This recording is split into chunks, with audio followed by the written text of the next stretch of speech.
Vanno difesi i nostri uomini e donne delle forze dell'ordine, non deve essere una difesa di parte, è un dato di fatto, sono delle istituzioni che si occupano della sicurezza di noi cittadini. Dall'altro penso che tutti questi episodi ci insegnano una cosa, che la necessità di dare la possibilità a questi signori di fare il loro mestiere e farlo per bene.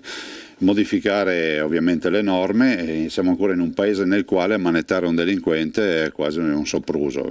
Io dico, se c'è chiunque viene fermato e c'è una necessità di ammanettarlo, è giusto che venga ammanettato, perché anche la partita delle manette è una partita fondamentale, visto e considerato che quelle sono un'azione di contenimento che potrebbe evitare un sacco di guai.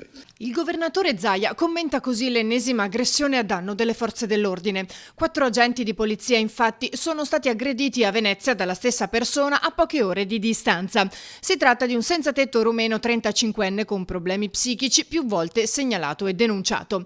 Il primo episodio venerdì alla stazione Santa Lucia, dove l'uomo spesso si aggira cercando lo scontro perché pretende di mangiare nei bar senza pagare. A essere preso di mira in questo caso un agente della Polfer intervenuto per identificarlo e che si è ritrovato ferito. Il 35enne è stato arrestato ma subito liberato in attesa della perizia psichiatrica. Domenica mattina però si è verificato il secondo episodio che ha richiesto nuovamente l'intervento della polizia ferroviaria.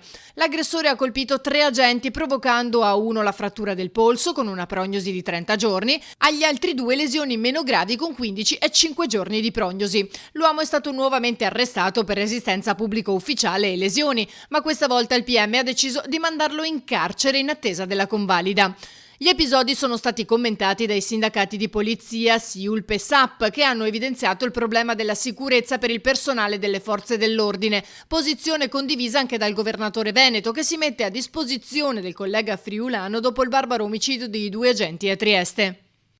Noi oltre a partecipare al cordoglio, essere vicini alle famiglie, tutto quello che possiamo fare, assolutamente noi ci siamo, poi coscienti del fatto che la partita non riguarda la nostra regione dal punto di vista territoriale, con il massimo rispetto poi per tutte le iniziative che farà il collega Federica, che noi sosteniamo, quello che ci fosse chiesto anche di sostenere iniziative assolutamente sì, soprattutto a favore delle famiglie.